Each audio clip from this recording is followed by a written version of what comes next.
Shedeur Sanders. You know, this man got the job with the Atlanta Falcons, and he's still getting pressed about the treatment and the sabotage of Shedeur Sanders.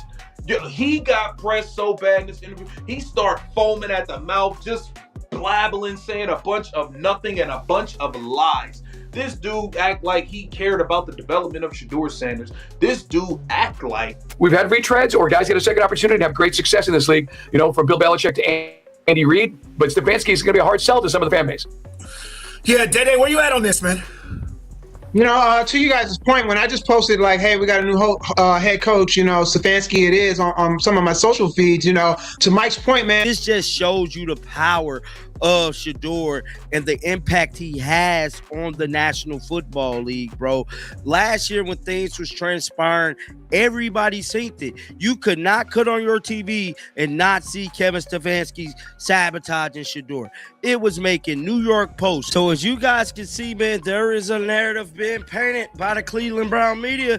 They're setting us up for the battle between Shedeur Sanders, Deshaun Watson, and whatever damn quarterback they get. We had reports of Russell Wilson, Malik Willis, and possibly. What happens when a coach decides to destroy the career of a generational talent? The entire league watches, remembers, and waits for karma to deliver its verdict. Kevin Stefanski thought he had the power to control everything in Cleveland. He thought he could bury a rookie quarterback, manipulate narratives, and walk away clean. He was dead wrong. The moment he tried to sabotage Shedeur Sanders, he signed his own downfall. Now that same coach sits in Atlanta, surrounded by nervous players, a tense locker room, and whispers that refuse to die. Stars are demanding trades. Veterans are questioning their futures.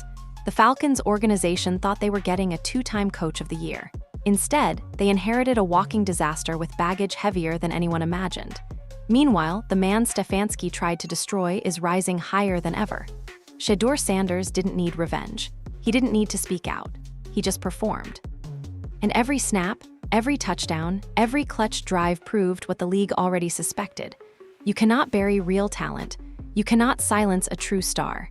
This is the story nobody else will tell you. The full truth about what went down in Cleveland and why Atlanta is already burning before the season even starts. Mendoza coming to Cleveland, bro. This is beyond me that they're sitting here like they don't have a quarterback that needs to be developed to lead this damn football team to the playoffs. Now, David Njoku, former Browns tight end, could be connected to some of this drama that is coming out of Atlanta. Now, we know he took to Instagram a few days ago to let the world know that he will no longer be in Cleveland now. So, Dan, I would tell you I have zero ill will towards anyone in that building. As it relates to decisions like that, it's not fair for me to comment. Those two young players, I love those guys. I loved coaching them. I love their development. I think both those guys, you can point to their rookie seasons. Bunch of lies. It's not my number one choice, Carl. We'll see where this goes. Now, ABC News, NBC, ESPN, social media, you name it, everybody and their mama was talking about the buffoonery Kevin Stefanski was doing. The 2025 NFL Draft changed everything for the Cleveland Browns. After years of quarterback chaos, after the Deshaun Watson disaster that drained their resources and destroyed their reputation, the franchise finally had hope sitting right in front of them. Shedeur Sanders wasn't just another prospect. He was the most talked about quarterback in college football, the son of a legend, a player who dominated at Colorado under his father, Coach Prime, and turned a struggling program into must-see television every single Saturday. When Cleveland selected him, the football world paused. This was supposed to be the beginning of something special. A new era, a fresh start. A franchise finally getting it right after years of getting it completely wrong. Shedeur arrived in Cleveland with everything a team could want. He had the arm talent to make throws most quarterbacks only dream about. He had the composure of a 10-year veteran despite never taking an NFL snap. He had the name recognition that guaranteed national attention on every game Cleveland played. Sponsors wanted him. Networks wanted him. Fans across the country who had never cared about the Browns suddenly tuned in just to watch this kid play. The organization knew exactly what they had. At least, they should have known. But something went wrong almost immediately. And that something had a name: Kevin Stefanski. From the moment Shedeur stepped into that facility, reports suggest the relationship between the rookie and the head coach was complicated. Stefanski had built his reputation on offensive creativity, on developing quarterbacks, on creating systems that maximize talent. But with Shedeur, everything felt different. The play calls seemed designed to confuse rather than showcase. The opportunities felt limited despite the obvious talent on display. Practices reportedly featured Shedeur running scout team reps while less talented quarterbacks got first-team work. It made no sense to anyone watching from the outside. And trust me, everyone was watching. The football world had its eyes locked on Cleveland, not because of their playoff chances, not because of their defense, because Shedeur Sanders was there.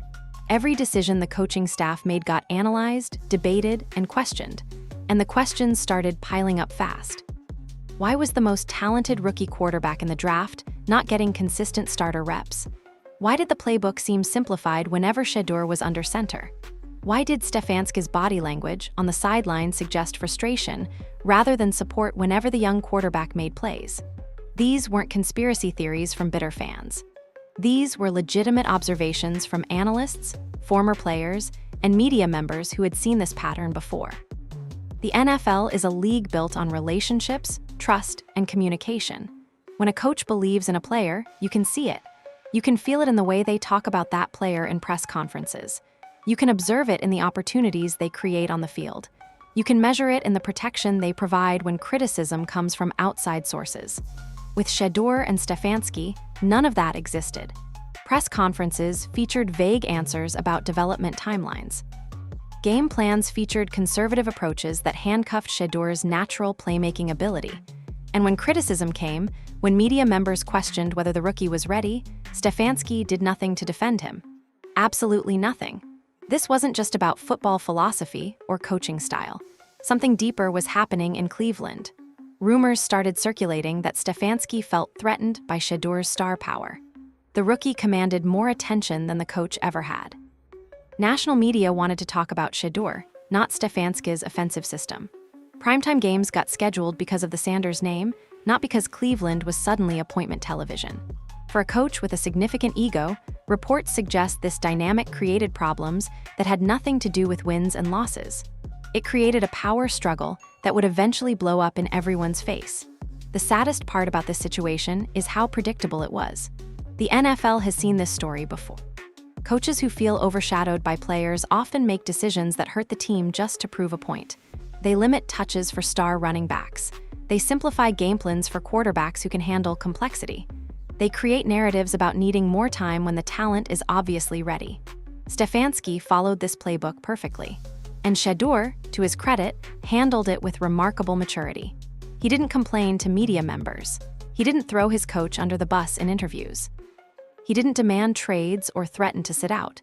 He just kept working, kept preparing, kept waiting for his opportunities, no matter how limited they were. But here's what Stefanski didn't understand. The league was watching every single move.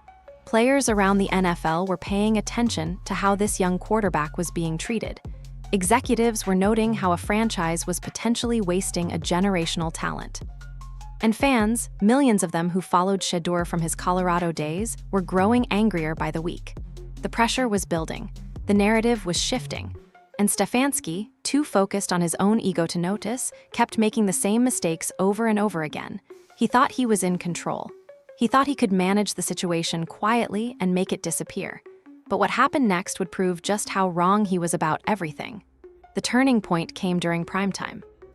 Millions of viewers tuned in expecting to see Shedeur Sanders showcase the talent that made him a top draft pick. Instead, they witnessed something that shocked the entire football world. Play after play, the game plan seemed designed to make the rookie fail. Third and short situations featured deep shots into double coverage instead of high-percentage throws. Red zone opportunities got squandered with complicated route combinations that even veteran quarterbacks would struggle to execute. Timeouts got called at bizarre moments, disrupting rhythm right when Shedeur found his groove. This wasn't just bad coaching. This looked intentional, and the entire country saw it happening in real time. Social media exploded before halftime. Fans who had followed Shedeur since his Colorado days couldn't believe what they were watching. Former players started tweeting their disbelief. Analysts broke down play calls frame by frame, showing how the decisions made no logical sense for a team trying to win. The hashtag started trending nationally. Shedeur Sanders was being sabotaged, and nobody with functioning eyes could deny it anymore. The story that had been building quietly for weeks suddenly became the biggest topic in sports. Every network wanted to discuss it. Every podcast wanted to analyze it. Every former coach wanted to offer their opinion on what was clearly happening in Cleveland. The next few days brought a media firestorm unlike anything the Browns had experienced in years. ESPN dedicated segments to breaking down the problematic play calls. ABC ran features questioning Stefanski's decision-making. NBC brought in former quarterbacks who confirmed what everyone suspected. The plays being called for Shedeur were not designed to help him succeed. They were designed to make him look unprepared, overwhelmed, and not ready for the NFL stage. The New York Post ran headlines about the controversy. Sports Illustrated published long-form pieces examining the relationship between coach and quarterback. This wasn't going away. This was becoming a national conversation about coaching ethics, player treatment, and organizational dysfunction. What made everything worse was Stefanski's response to the criticism. Instead of acknowledging concerns and promising adjustments, he doubled down on his approach. Press conferences featured dismissive answers about people not understanding his system. Questions about Shedeur's role got deflected with generic statements about competition and development. The coach showed zero accountability for what everyone had witnessed. Zero acknowledgement that maybe, just maybe, he was handling this situation poorly. His arrogance in those moments turned casual observers into critics.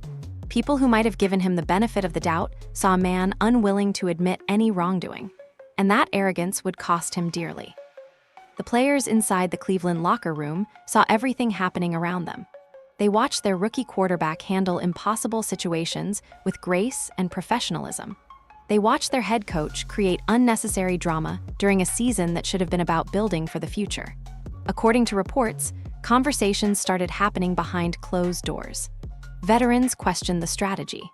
Younger players wondered if they would receive the same treatment if they ever outshined the coaching staff. The locker room dynamic shifted in ways that don't show up on stat sheets. Trust eroded. Belief in the system faded. And Stefanski, too stubborn to course correct, kept steering the ship straight toward the rocks. Meanwhile, Shedeur continued proving his doubters wrong despite every obstacle placed in front of him. Games where he received legitimate opportunities showed exactly what he could do. His arm talent was evident on every throw. His decision-making improved week after week. His leadership qualities emerged in moments that mattered most. Even with a game plan working against him, he found ways to make plays that reminded everyone why he was drafted so highly. The contrast became impossible to ignore. When Shedeur got support, he dominated. When he got sabotaged, he still competed. The kid was special. Everyone knew it. And the fact that his own coach seemed determined to hide that fact made the situation even more infuriating.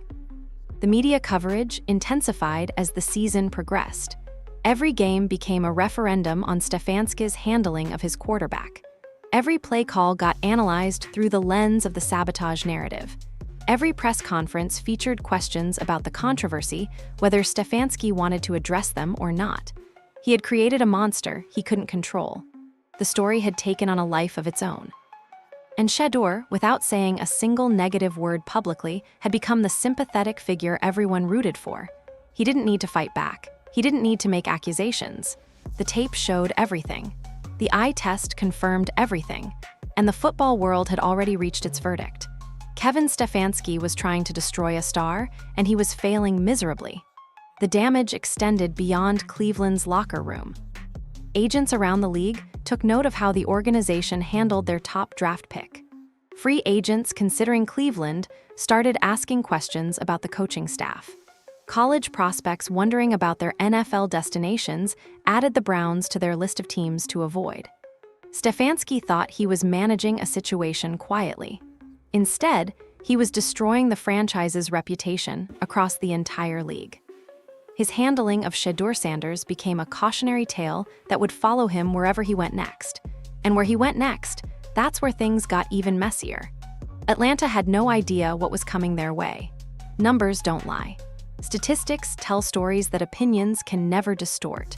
And Shedeur Sanders put up numbers during his rookie season that demanded attention regardless of the chaos surrounding him. Despite limited opportunities, despite questionable play calling, despite a system seemingly working against him, he threw for yardage totals that matched some of the best rookie seasons in recent memory. His completion percentage in clutch moments ranked among the highest in the league. His touchdown-to-interception ratio showed a quarterback playing with composure far beyond his years. The production was undeniable. The talent was obvious. And the fact that he achieved these results while fighting an uphill battle made everything more impressive. The Pro Bowl selection announced what everyone already knew. Shedeur Sanders belonged among the elite players in professional football. A rookie making the Pro Bowl is rare under normal circumstances. A rookie making the Pro Bowl while dealing with internal sabotage from his own coaching staff is almost unheard of. The honor validated everything Shedeur had endured. It proved that despite Stefanski's best efforts to diminish his star, the league recognized greatness when they saw it. Fans voted, players voted, and both groups agreed that this young quarterback deserved recognition among the best. The selection was a direct rebuke to everything Stefanski had tried to accomplish. The coach wanted to hold Shedeur back. The league lifted him up instead. What separated Shedeur from other players in similar situations was his response to adversity. Many athletes facing the obstacles he encountered would have spoken out. They would have demanded trades. They would have made their displeasure known through social media posts, interview comments, or deliberate underperformance. Shedeur chose a different path. He let his play speak for him. Every snap, every drive, every game became his statement. He didn't need to call out Stefanski by name. He didn't need to create headlines with controversial quotes. He simply performed at such a high level that the contrast between his effort and his treatment became the story itself. That maturity impressed everyone watching. His father, Coach Prime, had clearly instilled values that extended beyond football technique. The mental toughness Shedeur displayed throughout the season showed a young man prepared for anything professional sports could throw at him. He handled media questions about the controversy with grace and professionalism. He deflected attempts to bait him into saying something negative about his coach. He focused conversations on improving his game, supporting his teammates, and helping the Browns win. That discipline required incredible restraint. The temptation to fire back must have been overwhelming at times, but Shedeur understood something many young players don't. Actions resonate louder than words ever could. The support from fans grew exponentially as the season progressed. People who had followed Shedeur since his Colorado days became even more invested in his success. New fans discovered his story and immediately joined the movement. Social media followings exploded. Jersey sales skyrocketed. Endorsement opportunities multiplied despite, or perhaps because of, the controversy surrounding him. Companies wanted to align themselves with an athlete who represented perseverance, talent, and integrity. Shedeur became more than just a quarterback. He became a symbol of rising above circumstances designed to bring you down. That narrative resonated with millions who had faced their own obstacles in life. The respect from fellow players around the league was equally significant. Quarterbacks who had faced similar situations reached out privately to offer support. Veterans who had witnessed coaching dysfunction during their careers recognized what was happening. Even opponents who competed against Shedeur on Sundays acknowledged his talent and toughness after games. The NFL community is smaller than people realize. Players talk. They share experiences. They know who handles adversity well and who crumbles under pressure. Shedeur's reputation within that community became bulletproof. Whatever Stefanski said about him in private or implied through his actions didn't matter. The players knew the truth, and that truth spread throughout every locker room in the league. His performance in nationally televised games particularly stood out. When the biggest audiences tuned in, Shedeur delivered moments that became instant highlights. Game-winning drives where he showed ice in his veins, throws into tight windows that only elite quarterbacks attempt, escapes from pressure that demonstrated athletic ability matching his arm talent. These moments happened repeatedly throughout the season, creating a portfolio of excellence that no amount of coaching sabotage could erase. The tape existed, the evidence was permanent, and anyone evaluating quarterbacks in the NFL could watch that tape and see exactly what Cleveland had in Shedeur Sanders. The irony of the situation was painfully clear to anyone paying attention. Stefanski tried to prove that Shedeur wasn't ready for stardom. Instead, he proved the opposite. Every obstacle placed in front of the young quarterback became another opportunity for him to demonstrate his capabilities. Every confusing play call became a chance to show he could still make something happen. Every moment of doubt created by the coaching staff became fuel for proving doubters wrong. Shedeur transformed adversity into motivation with a consistency that impressed even his harshest critics. He didn't just survive Stefanski's treatment, he thrived despite it. And that thriving established a foundation for everything that came next. Cleveland might not have appreciated what they had, but the rest of the league saw it clearly. A star was rising, and nothing could stop his ascent now. You would think that after everything that happened, after the national embarrassment and the obvious evidence of talent, Cleveland would commit fully to Shedeur Sanders. You would think the organization learned its lesson about mishandling quarterbacks after the Deshaun Watson catastrophe drained their draft capital and destroyed their reputation for years. You would think common sense would prevail in a situation where the answer was staring everyone directly in the face. But this is Cleveland, and somehow, someway, they found new methods to complicate a situation that needed no complication whatsoever. The decision-making coming out of that franchise continues baffling everyone watching from the outside. Reports started surfacing about Cleveland exploring other quarterback options despite having Shedeur on the roster. Russell Wilson's name appeared in trade discussions. Malik Willis became a topic of conversation. Even developmental prospects got mentioned as possible additions to create competition at the position. Competition for what exactly? The team had just watched their rookie quarterback make the Pro Bowl while dealing with sabotage from his own head coach. What more proof did they need? What additional evidence would satisfy their concerns? The answer, apparently, was that no amount of evidence would be enough. The organization seemed determined to undermine their best player for reasons nobody could logically explain. The Deshaun Watson situation complicated everything, though it shouldn't have. Cleveland invested everything in Watson before the legal accusations and suspensions destroyed his availability and effectiveness. They traded premium draft picks. They guaranteed money that hamstrung their salary cap flexibility. They built their entire future around a player who became more liability than asset. When that investment collapsed, the smart move was obvious. Embrace the young quarterback who fell into your lap. Develop him properly. Let him become the face of the franchise that Watson was supposed to be. Instead, Cleveland acted like they couldn't move on from their previous mistake. They kept looking backward instead of forward. And Shedeur paid the price for organizational stubbornness. The message sent to players around the league was damaging beyond repair. Cleveland showed that even elite performance might not be enough to earn their commitment. Rookies considering the Browns in future drafts saw how the organization treated their top quarterback selection. Free agents weighing Cleveland as a destination saw dysfunction at the highest levels of decision-making. Why would any player want to join a franchise that couldn't recognize obvious talent standing right in front of them? Why would anyone trust their career to an organization making moves that contradicted all available evidence? Cleveland became a cautionary tale in real time, and they didn't even seem to realize the damage they were inflicting on themselves. The media coverage of this situation intensified the pressure on everyone involved. Analysts dissected every rumor about quarterback additions. Commentators questioned the sanity of executives pursuing alternatives to a Pro Bowl rookie. Social media amplified every report until the chaos became impossible to ignore. Cleveland couldn't escape the conversation, no matter how hard they tried. Every press conference brought questions about Shedeur's future. Every interview featured queries about the organizational commitment level. The franchise wanted to control the narrative, but had lost that ability months earlier. They created this mess through their own actions and now had to live with the consequences of those decisions. What made everything more frustrating was how easily this situation could have been avoided. Commit to Shedeur publicly. Declare him the franchise quarterback. Build the offense around his talents. Support him through growing pains that every young quarterback experiences.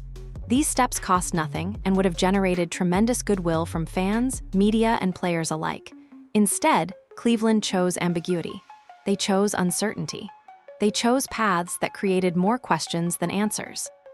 And Shedeur, caught in the middle of organizational dysfunction, kept doing the only thing within his control. He kept performing. He kept preparing. He kept proving that his talent exceeded any situation trying to contain it. The rest of the league watched Cleveland's dysfunction with a mixture of disbelief and opportunity. Teams that needed quarterbacks started dreaming about somehow acquiring Shedeur. Franchises with organizational stability recognized that Cleveland's loss could become their gain eventually. The football world operates on recognizing value that others miss. And right now, Cleveland was missing the obvious value sitting on their own roster. Shedeur represented a solution to their quarterback problems for the next 15 years if they would simply embrace him. But that embrace never came. The commitment never materialized. And the opportunity kept slipping away while the organization debated moves that made no sense. Shedeur deserved better than the treatment Cleveland provided. He deserved a franchise that appreciated his talents instead of questioning them constantly. He deserved a coaching staff that maximized his abilities instead of minimizing them. He deserved an organization that fought for him instead of creating obstacles at every turn. The situation was unfair by any measurement. But unfairness often reveals character more clearly than favorable circumstances ever could. Through all of this, Shedeur maintained his professionalism. He kept working, he kept believing, and that belief would be rewarded eventually. The league knew what Cleveland apparently couldn't see. This young man was destined for greatness regardless of which uniform he wore. Meanwhile, the man who started all this chaos, Kevin Stefanski, thought he could escape to a fresh start in Atlanta. He couldn't have been more wrong about what awaited him there. Kevin Stefanski arrived in Atlanta believing he had escaped the mess he created in Cleveland. A new city, a new roster, a new opportunity to prove that the chaos surrounding him was circumstantial rather than self-inflicted. The Falcons organization welcomed him as their new head coach, probably thinking they landed a two-time coach of the year at a bargain price. They didn't do their homework properly. They didn't understand what kind of baggage Stefanski carried with him. They didn't realize that the problems following him from Cleveland had nothing to do with geography and everything to do with character. Atlanta was about to learn these lessons the hard way. The first signs of trouble emerged almost immediately after the hiring announcement. Reports surfaced about players expressing concerns privately. Conversations happened in group chats that didn't include coaches or front office personnel. Veterans who had watched the Shedeur situation unfold from afar started asking questions about what they were getting themselves into. Younger players who might have been excited about a coaching change suddenly felt uncertainty about their futures. The locker room energy shifted before Stefanski even ran his first practice. That kind of immediate skepticism doesn't happen without reason. Players across the league had witnessed what occurred in Cleveland. They remembered, and they worried. Kyle Pitts became the most prominent name attached to trade speculation. The former first-round pick, a tight end with generational talent of his own, reportedly started considering his options carefully. Why would a player like Pitts want to remain with a franchise bringing in a coach known for undermining stars? The parallels to Shedeur were impossible to ignore. Another highly drafted player with immense talent.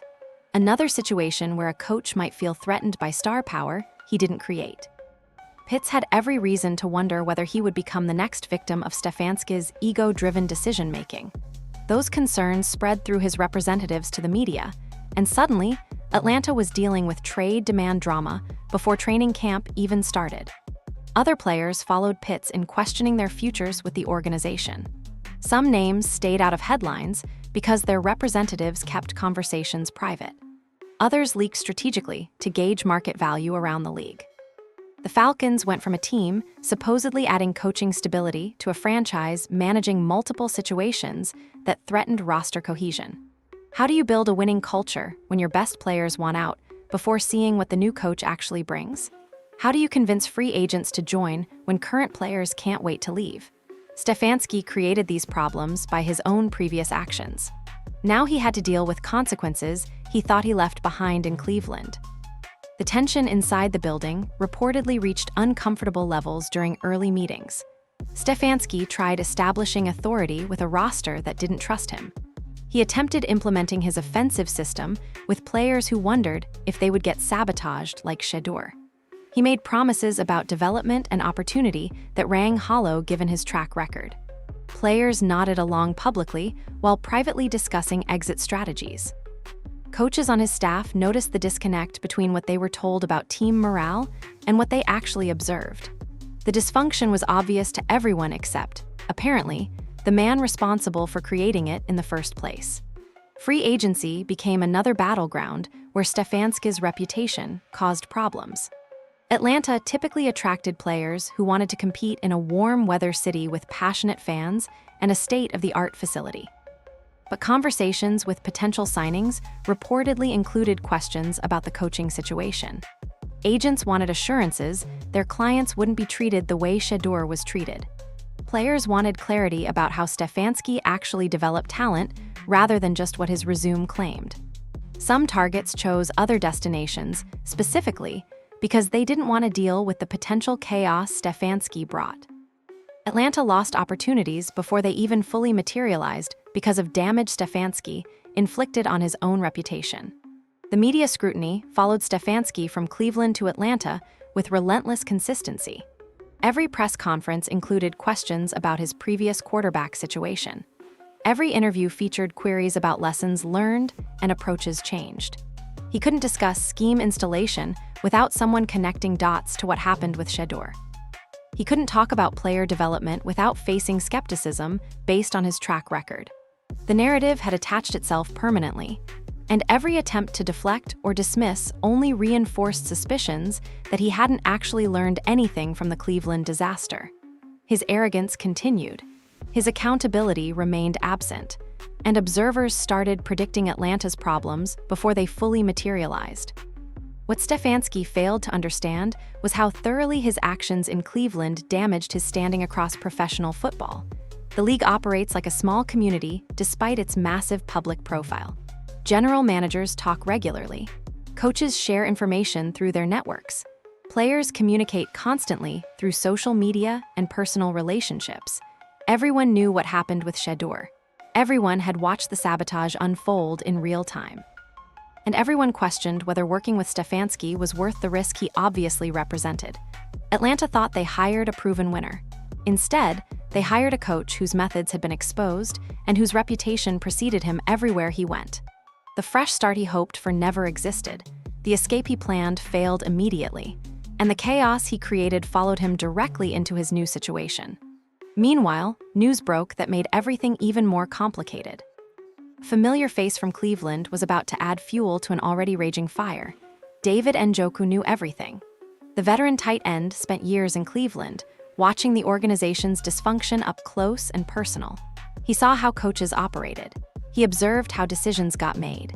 He witnessed firsthand how Shedeur Sanders was treated during that tumultuous rookie season. When Njoku took to Instagram announcing he would no longer be part of Cleveland, the football world paid attention. This wasn't just another player changing teams. This was someone with intimate knowledge of what happened behind closed doors finally walking away. The timing of his departure raised questions that demanded answers, and the rumors connecting him to Atlanta made everything more complicated. Reports circulated suggesting Stefanski wanted Njoku to follow him to the Falcons.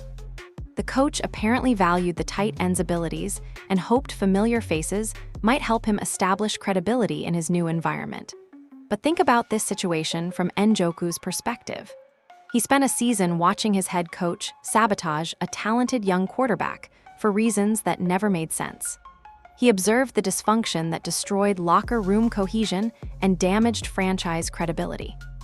He experienced firsthand what working under Stefanski actually meant beyond the polished press conference answers. Why would anyone who saw that choose to follow the same coach to a new city? What possible motivation could justify voluntarily entering another potentially chaotic situation? The speculation about Njoku's decision revealed larger truths about Stefanski's diminished standing. Players who worked with him knew things that outsiders could only guess about. They understood his leadership style beyond the public performance. They recognized patterns that fans watching on television might miss. And when those players choose not to follow a coach to his next opportunity, that choice speaks volumes. Njoku's hesitation, whether he ultimately joined Atlanta or not, became a story in itself. It confirmed suspicions that Stefanski's methods created problems rather than solved them. It validated concerns about the kind of environment he cultivated wherever he coached. The Instagram announcement itself generated significant attention across football media. Njoku didn't need to say much directly about Stefanski or the Shedeur situation. Simply announcing his departure invited all the questions and speculation that came afterward. People connected dots. They remembered what Njoku had witnessed. They wondered what stories he could tell if he ever decided to speak freely about his Cleveland experience. The tight end maintained professionalism throughout, but his actions communicated clearly. He wanted distance from that situation. He wanted a fresh start somewhere, anywhere, that wasn't connected to the chaos of his final Cleveland season. Whether that meant joining Stefanski in Atlanta remained uncertain, but the hesitation itself became the story. Other players who shared locker room time with both Njoku and Shedeur faced similar decisions as the offseason progressed. Veterans who witnessed the sabotage had to evaluate their own futures knowing what they knew. Younger players who saw how Cleveland treated their top draft pick wondered about their own developmental opportunities under similar leadership. The ripple effects extended throughout the roster and across the league. Every player contemplating Cleveland or Atlanta had to factor in what they had learned about Stefanski's methods. The information network in professional football moves efficiently. Nothing stays secret, and the secrets from Cleveland's quarterback room had spread everywhere. The significance of players choosing to avoid or leave Stefanski's orbit extended beyond individual decisions. It represented a collective judgment from people who actually experienced working with him. These weren't fans speculating from their couches. These weren't media members interpreting limited information. These were professional athletes who dedicated their lives to football evaluating whether this coach deserved their commitment.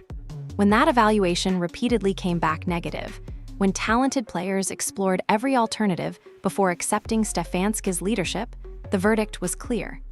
His handling of Shedeur Sanders had consequences that would follow him throughout his career.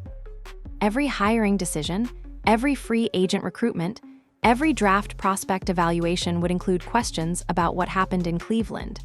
Njoku's situation also highlighted how accountability works in professional sports. Coaches often escape consequences that players would face for similar failures. They get second chances and fresh starts that might not exist if the evaluation process was truly fair. Stefanski landed the Atlanta job despite overwhelming evidence that his Cleveland tenure ended in controversy. He received opportunity that his track record probably didn't deserve. But the players remembered. They talked amongst themselves. They made decisions based on what they actually experienced rather than what organizations publicly claimed. Njoku leaving Cleveland and potentially refusing to follow Stefanski represented players exercising the limited power they possessed.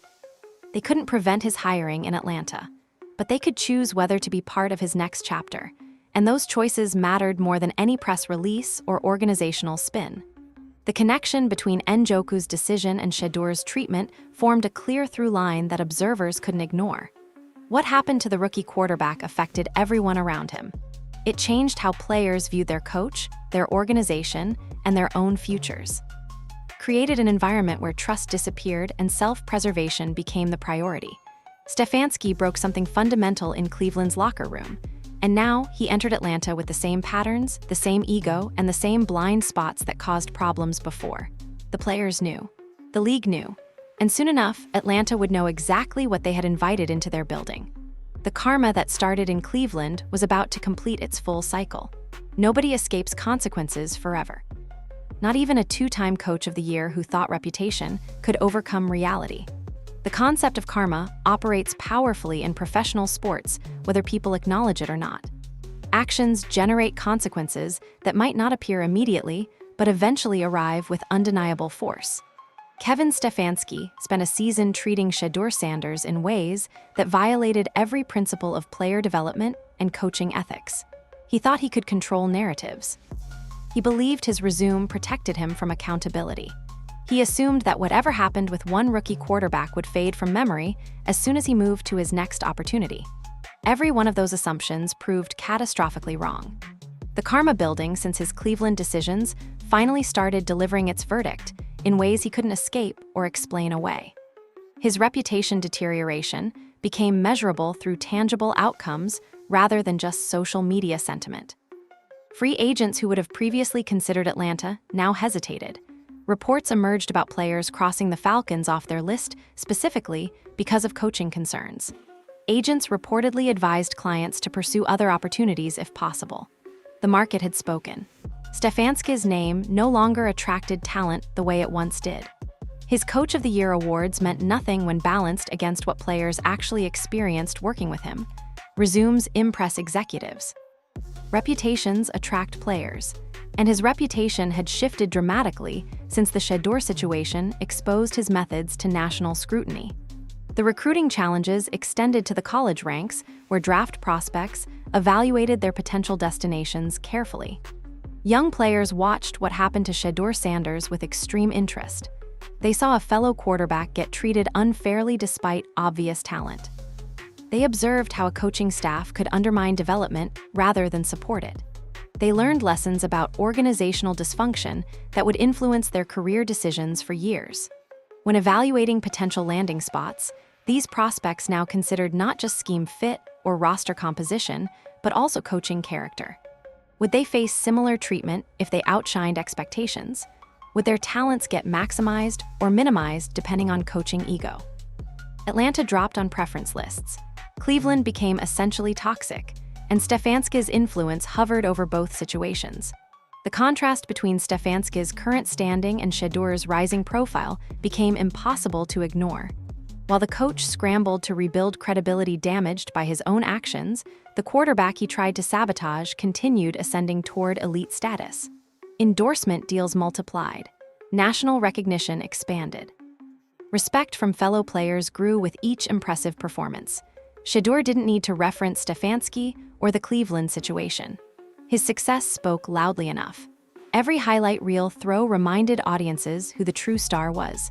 Every clutch drive reinforced narratives about overcoming adversity. Every accolade earned proved that talent combined with character creates an unstoppable combination. Meanwhile, Stefanski's achievements felt increasingly distant, overshadowed by recent failures that defined his current standing. The league itself had reached conclusions about this situation that wouldn't easily change. Executives discussed Stefanski differently now. Coaching networks viewed his methods with new skepticism. Media members who once praised his offensive innovations now questioned his leadership capabilities. The fall from respected coaching mind to cautionary tale happened remarkably fast. One season of mishandling, one quarterback shifted everything. It proved how quickly reputations built over years can collapse through sustained poor decisions. Stefanski had no one to blame but himself. He made choices repeatedly that prioritized ego over winning. Now those choices defined his legacy more than any playoff run or award ever could. The irony of Stefanski's situation carried lessons for everyone watching.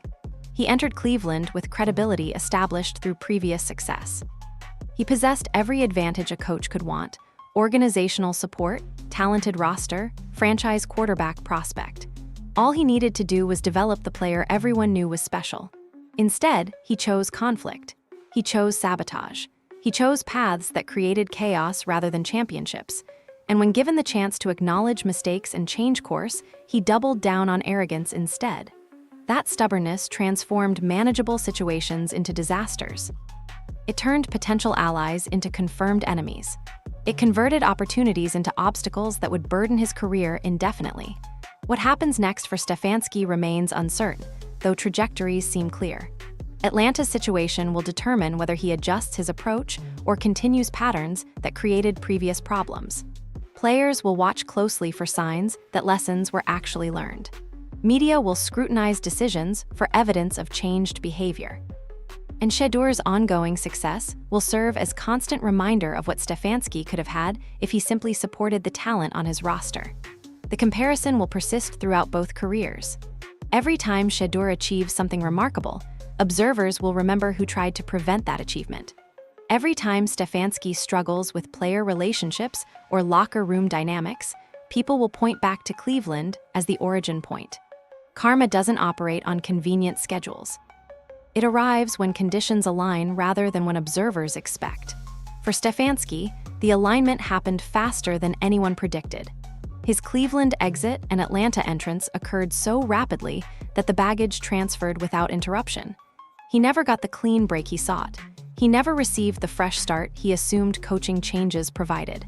The past followed him directly into the present. And unless something fundamental changes about his approach, that past will continue influencing his future in ways he cannot control. Meanwhile, Shedeur remains untouched by the chaos Stefanski created, rising, succeeding, proving that genuine talent transcends any obstacle placed before it. The karma cycle completed exactly as justice demanded. The future belongs to Shedeur Sanders in ways that seemed obvious from the moment he entered professional football. Despite every obstacle placed in his path, despite coaching sabotage that would have broken lesser competitors, despite organizational dysfunction that created unnecessary challenges, he emerged stronger than anyone could have predicted. His rookie season became a masterclass in handling adversity with grace. His performance validated every draft analysis that projected him as a franchise-altering talent. And his composure throughout the chaos established a foundation for a career that might eventually reach historic levels. The Sanders family legacy in professional football already includes one of the greatest players ever to wear a uniform. Deion Sanders dominated multiple positions, won championships, and became an icon that transcended the sport itself. Now his son carries that legacy forward with a style distinctly his own, while honoring the excellence that defined his father's career. The pressure of that name would crush most young athletes. Expectations attached to being Coach Prime's son would overwhelm anyone without exceptional mental strength. Shedeur handled that pressure beautifully. He embraced his heritage without letting it define his limitations. He carried the family name proudly while establishing his own identity as a player and competitor. Coach Prime's influence extends beyond genetics into direct development that shaped Shedeur into the player he became. Years of guidance from someone who experienced the highest levels of professional sports prepared Shedeur for challenges others couldn't anticipate. The mental toughness displayed during Cleveland's chaos directly reflected lessons learned from his father. The professionalism maintained despite provocation showed training that started long before any NFL opportunity arrived. Deion understood what professional football required. He transmitted that understanding to his son through daily interaction and intentional development. The results became evident when external pressures tested everything Shedeur learned. The national fan base supporting Shedeur grew exponentially through his handling of adversity. Millions who followed his Colorado dominance became more devoted after watching him overcome NFL obstacles. Casual observers who discovered his story became passionate supporters. The narrative of a young quarterback fighting against his own organization resonated with audiences who understood similar struggles in their own lives. Shedeur became more than an athlete. He became a symbol of perseverance, of excellence despite circumstances, of maintaining integrity when easier paths existed. That symbolic power translates into influence that extends far beyond football fields. Endorsement opportunities reflected his expanded cultural significance. Companies that wanted association with authentic character rather than just athletic performance pursued partnerships with Shedeur. Brands recognized that his story communicated values they wanted connected to their products. The sabotage Stefanski attempted actually increased Shedeur's marketability by providing a struggle narrative that made eventual success more compelling. Corporate America loves overcoming adversity stories. And Shedeur's was unfolding in real time, documented extensively, and impossible to dispute. His earning potential outside football became substantial before he even entered his second professional season. Within locker rooms and player circles, Shedeur's reputation reached elite levels that normally require years to establish. Veterans who played against him respected how he competed. Peers who observed his Cleveland situation admired how he handled it. Younger players entering the league looked to him as an example of how to navigate early career challenges. That respect from fellow players matters more than any media narrative or fan perception. It reflects genuine evaluation from people who understand the game at its highest level. Shedeur passed every test their judgment imposed. He earned status that cannot be given, only deserved through demonstrated excellence and character. The path forward holds possibilities that imagination struggles to fully capture. Pro Bowl selections could multiply. MVP awards could become realistic targets. championship opportunities might arrive sooner than conventional timelines suggest. Shedeur possesses the talent, the work ethic, and the mental strength to achieve anything professional football offers. Cleveland's confusion about his value becomes their loss and some other organization's eventual gain. Whether he remains with the Browns or eventually moves elsewhere, success will follow because it's built into who he is rather than dependent on external circumstances. What Stefanski tried to accomplish in Cleveland failed completely. The sabotage exposed itself. The lies became apparent. The manipulation created backlash rather than results. And through all of it, Shedeur emerged exactly as the star everyone knew he would become. The contrast between his rising trajectory and Stefanski's declining reputation tells the entire story. Talent overcame ego. Character defeated manipulation. Excellence transcended obstacles. These outcomes were never actually in doubt for anyone paying honest attention. Shedeur was destined for greatness before Cleveland drafted him. He remained destined for greatness despite everything that happened afterward. And now that the chaos has cleared somewhat, that destiny is revealing itself more clearly with each passing week. The legacy being built belongs entirely to Shedeur. He created it through his own choices, his own performances, his own handling of impossible situations. No coach can claim credit for his success. No organization can pretend they maximized his potential. He did this himself, with support from family and genuine believers who recognized his gifts. That independence makes his story even more powerful. Self-made success in an industry filled with dependent relationships stands out remarkably. Shedeur proved that authentic talent combined with genuine character creates outcomes that circumstances cannot prevent. His legacy has just begun, but its foundation already shows the strength that will support greatness for years to come. The saga between Kevin Stefanski and Shedeur Sanders reveals truths that extend far beyond football. Ego cannot defeat talent. Manipulation cannot suppress genuine greatness. Lies eventually expose themselves to everyone watching. Stefanski thought he controlled the narrative in Cleveland. He believed his position and reputation protected him from consequences. He assumed that one rookie quarterback couldn't generate enough attention to threaten his standing. Every assumption was wrong. The league watched. The fans remembered. The karma arrived. Atlanta now deals with problems created by decisions made hundreds of miles away and months ago. Players question whether they want to follow a coach with a proven track record of destroying stars. Prospects wonder whether joining the Falcons means risking similar treatment. Meanwhile, Shedeur continues rising, proving with every snap that authentic excellence cannot be contained. This story isn't finished. Cleveland's quarterback situation remains chaotic. Atlanta's locker room tensions continue building, and Shedeur's trajectory keeps ascending regardless of surrounding drama. The questions moving forward become obvious. How long before Stefanski faces full accountability? How high can Shedeur rise without organizational support? And when will the football world finally learn that you cannot sabotage genuine talent without consequences, eventually destroying everything you built?